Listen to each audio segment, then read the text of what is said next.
Hey, what is up, y'all? Happy weekend. Welcome to 2025. Happy New Year. As a reminder, you are still a decent human being, even if you didn't meet every single goal this past year, even if you didn't accomplish a million different huge things and massive changes in your lifestyle, things like that. Even if all you did was survive and be nice to people, I'll let you in on a little secret. Just with that, you're already beating the majority of the population out there. But also, it's not about beating people or being better than other people. It's just about being better than what you used to be and becoming who you want to be. And that's really the big kicker here. So as long as you're making new goals or sustaining past goals for another year, just remember that consistency will go leaps and bounds beyond drastic measures or extreme changes in lifestyles. Just aim for small progression throughout the year to avoid those all too common spikes and plummets. And as I always say, don't throw out the whole goal with the first slip up, right? Just keep chugging along. Episode 19 was all about New Year's resolutions and goal setting and some of those tips and tricks that I use all the time, honestly, for motivation and just how to stay consistent, how to accomplish goals routinely and consistently. So check that out if you haven't heard it yet. But let's get into this episode. We are continuing on with our discussion on AI and its impacts. And last episode, quick recap, we focused on the academic side of AI usage, what constitutes plagiarism, the lack of technical skills in a career field if you're relying on AI to do your work for you. Essentially, I would say the ethical aspect of using AI and, where is that line of cheating with AI, so on and so forth. This episode, though, let's talk about science and the bigger picture of its impacts. And not just you using it, but kind of looking at its impacts overall across our culture and across our society that's just so heavily reliant on AI technology now. So I saw a post on Instagram. It's by Waste Free Planet, and it's about water waste with AI usage. And I was like, what the hell is this? I went on a deep dive because I was always just thinking along, like last episode, the ethical track of academic integrity and, that and plagiarism, that sort of thing. Because obviously that's my wheelhouse, right? That's what I see every day when I'm teaching and, that's just kind of where my focus was. I had zero idea that AI affected the environment too. That was like a complete left field for me. I did not connect those dots whatsoever. Because I don't know computers. I don't know sciencey STEM things. I don't know. It blew my mind. And so I'll repost their initial content for y'all to see, but quick synopsis if you don't follow the podcasting account on Instagram. Every time someone uses ChatGPT-4 to write a 100-word email, they are essentially pouring out a bottle of water. And you may be thinking, why specify ChatGPT-4? And that's because it's growing at such an exponential rate. The impact is also skyrocketing. So the jump in water usage from ChatGPT-3 to 4 absolutely rocked us. So researchers in 2023 found that ChatGPT-3 used a bottle of water for roughly 10 to 15 responses. A year later, those same researchers found that just one email prompt on ChatGPT-4 consumes the same amount of water. So by 2027, AI usage alone is predicted to use as much water as all of New Zealand. And they do specify that the context here is that the water withdrawn means the amount of water drawn from the environment. And I'm not a huge environmentalist. Not that it's not important, but it just definitely, I kind of have to pick my battles, right? It's definitely not where my focus lies. But I don't know about y'all. When I read that, it floored me. The same amount of water usage as New Zealand, that's excessive. I feel like that is definitely eye-opening and concerning and maybe a red flag of like, ooh, we should be looking into this more. Because I don't know about you guys, but again, I have never, before this post, I'd never seen anything at all connecting water waste and water usage with AI. Like, I've never seen anything about that. Maybe it's super common and I'm just living under a rock. I don't know. But I did some research, right? Because I read that and I was like, holy shit, that's insane. But it is Instagram and it is an environmentally focused page. So obviously there's going to be a little bit of media bias there, a little bit of fear mongering, maybe something like that. And so I was like, okay, like, let me do some research for y'all so I can give you the closest thing to to an educated guess and a generally median outlook on this, right? And honestly, there are so many studies backing up these stats and they all say the exact same thing. The two that I'm going to focus on, I'll highlight for y'all. So there's an article published by the Granger College of Engineering at the University of Illinois, Urbana-Champaign, and it's called AI's Challenging Waters by Anna Privet. So listen to this, quote, and this is to give you a little backstory context if you're maybe not super STEM science focused. So out of all of Earth's water, only 3% is fresh, and of that, a significant 2.5% is locked away in glaciers and polar caps, making it inaccessible. This leaves just 0.5% of the planet's fresh water supply readily available to meet the needs of a growing global population, alongside the rising demands from agriculture and industry. We're going to pause the quote there because I know I said agriculture, and I know I'm going to hear so much about it. Just let me be with my Minnesotan accent, okay? There's very few words that I still say with an accent, and I will just die by this accent, okay? I refuse to say agriculture. That hurt my mouth just to say it, okay? I gotta tip my whole head back. No, thank you. Agriculture, and we're going to call it a day. Continuing on, quote, when the demand for fresh water surpasses the available supply needed to meet both human and ecological needs, we experience water stress. According to the UN Water Program, in 2021, approximately 10% of the global population, which would be around 720 million people, lived in countries with high and critical water stress levels. One additional factor intensifying the water crisis is the rapid growth of artificial intelligence. The data centers required to run large AI models consume vast amounts of power. This significant energy consumption generates large amounts of heat, which in turn requires cooling systems to prevent server overheating. Most common cooling methods, e.g. cooling towers, depend on substantial quantities of clean, fresh water." Unquote.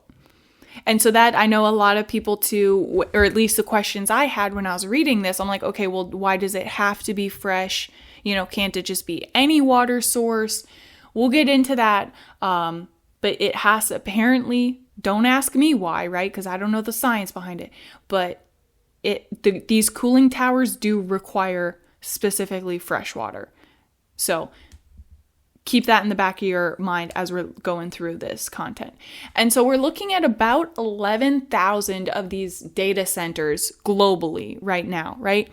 And in their defense, the water consumption does vary. It's not like every single data center, every single AI server, and every single platform using these cooling towers uses the same amount of water as New Zealand, right? It does vary, but also, to be fair, it's not just ChatGPT and AI. So for example, Google's data centers are averaging approximately 550,000 gallons of water per day over the past year. And the smaller data centers are averaging about 18,000 gallons a day. So there is a pretty big gap between, the highest usage versus the lowest usage, but overall it's a pretty good amount, right, across the board. And also, I think the big thing to keep in mind here is that's what it's at right now from these studies in end of 2023 to mid 2024. But as we see with each update, even just specifically with ChatGPT, they jump from 3 to 4 was damn near astronomical. And so I think that's what we should really be focusing on is like, okay, when is it going to end? How high is it going to go before we do something about it? So on and so forth.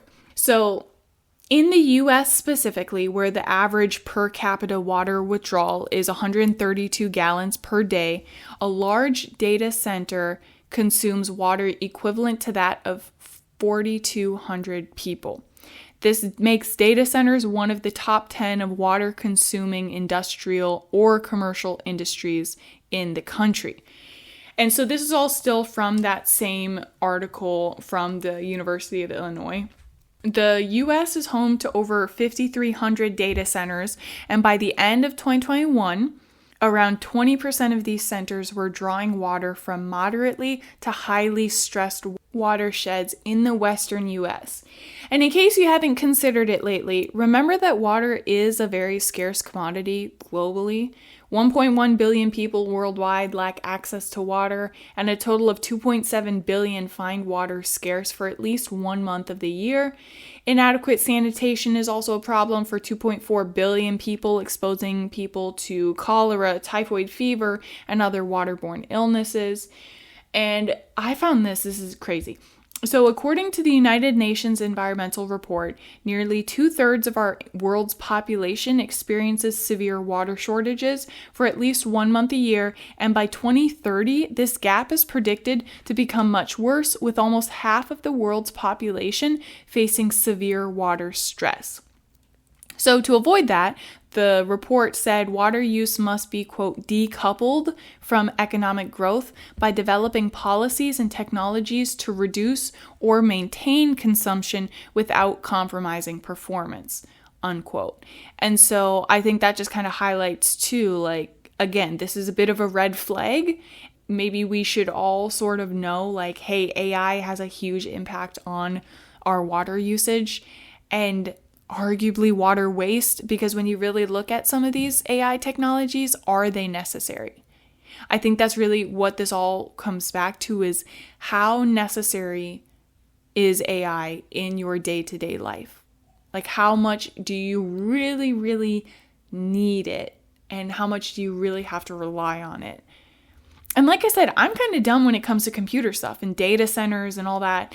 And so that's why I did really like this article by Privet, because it breaks down everything very simply and clearly for me. So she breaks down AI water usage into 3 categories.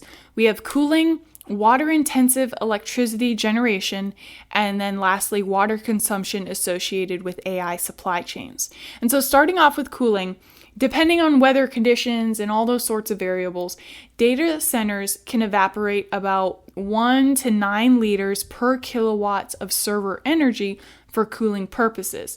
And this is like a whole rabbit trail here, right? With governmental mandates, whether the cooling towers have the capability to recycle the clean water or not, lots of variables that I'm discovering. And the second water usage category is water-intensive electricity generation. And so that's like the electricity needed to power data centers often comes from thermoelectric or hydroelectric plants, which require significant amounts of water. The national weighted average for thermoelectric and hydroelectric water usage is 2 gallons or 7.6 liters of evaporated water per kilowatt of electricity consumed. And then lastly, water consumption associated with AI supply chains. That's producing a single microchip, for instance, requires 2.1 to 2.6 gallons, which is 8 to 10 liters of water, to cool machinery and make sure wafer sheets are free of contaminants. Now, perhaps most concerningly, we kind of have ideas of this usage, right? But not really, because I don't feel, unless I'm absolutely under a rock here, and correct me if I'm wrong, but I just don't feel like this is a very common knowledge type of connection between AI and water usage and its environmental impact, right? I only saw it because I happened to be scrolling Instagram one day and I happened to see this post that I don't even follow. Like, I just happened to see this, and then I happened to actually read the whole post, and then I happened to do the research and read these articles about it. But otherwise, I would have no idea. I never would have connected those two. And so it's not all of this to say, I don't feel like it's super transparent. And that's what I'm getting a lot from these articles and these studies too, is a lot of these companies aren't reporting or even tracking some of those elements of water usage, water waste, environmental impact, none of those things. And so, which obviously, contributes to the fact that nobody knows anything about it.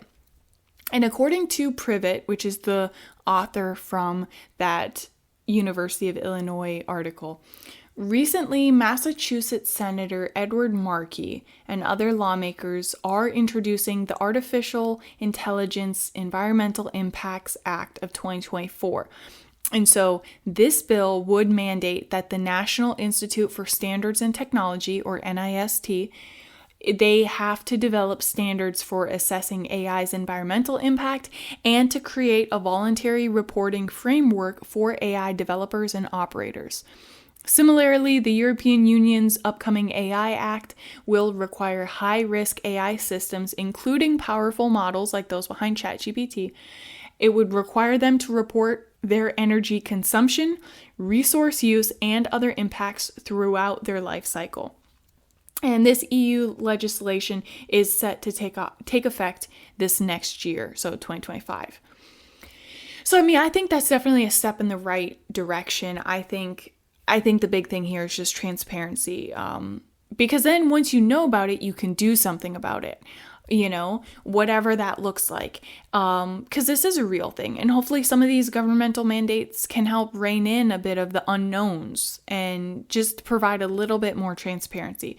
Hopefully the smarty pants scientists, people that aren't me, right? Like, hopefully they can invent a way to cool data centers and microchips and whatever else more efficiently. I don't know, like without water, maybe they can find out a way how to recycle that fresh water once it's already used as a coolant. Maybe they can figure out how to take salt water or like dirty water in layman's terms and make it clean enough to work in a coolant tower. I don't know, right? Maybe they can figure out just in general how to make AI more effective without needing so much water.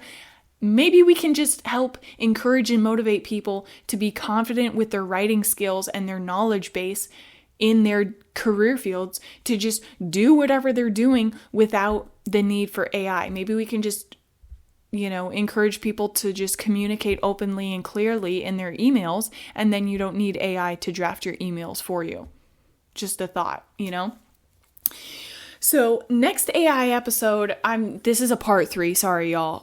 I thought it was going to be a part 2, and then it was just, there's so much more that I want to talk about with AI and different avenues. And I think that's what's most fascinating to me, is because it's not just the ethical use, it's not just the legal implications of when things go bad, which we'll talk about in the next episode. It's not just the environmental impact. Like, there's so many levels and layers to this thing, which makes it fascinatingly terrifying. And so, yeah, I'm going to split it up. There's going to be a part 3 on AI. Who knows, maybe even more after that as I discover more layers to this onion. But next AI episode, I'm talking about the legalities and I suppose some ethical aspects too. We have teen suicides and AI involvement. I'll just say that without spoiling too much. So stick around for that. All in all, to wrap things up, best of luck to y'all with your New Year's goals and resolutions. For my readers out there, add me on Goodreads and Storygraph. We can help hold each other accountable. Let me know if there's anything I can do to help y'all with. As always, if you want to be on an episode or if you have an idea you want me to deep dive research or talk about, send it my way. I would love to incorporate it into the podcast. I am going to try to post a little bit more consistently for y'all and get more clips on Instagram so you have little bite-sized nuggets if you like, instead of the full-blown episodes. But I do have a little baby and she is an absolute menace to society right now, okay? Like, y'all come get your niece because she is climbing on everything, which is so cute, right? But if she can get her knee even close to it, she's climbing up on it. She's trying to, her current obsession is trying to muscle up over the baby gate at the bottom of the stairs. So that's fun because I don't really know. Obviously I have to have the baby gate up, right? Because we have a full flight of stairs. And so she's good on the stairs, but absolutely not unsupervised.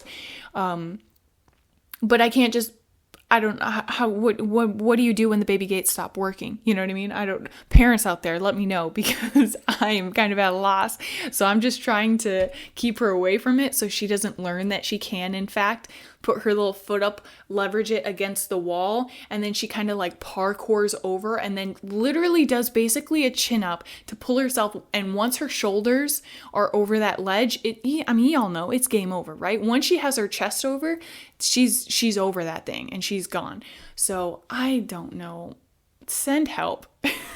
All right, just send help. She's a menace to society. Absolute little Tasmanian devil with her toys. It's chaos. It is chaos in our household right now. So, but you know what? I'm here for it. So it's fine. All right, y'all. Make good choices. Be a decent human being. Take care of each other. Maybe don't be dumping out water. Save that water for the people who need it. And I will catch y'all next time. Okay, bye.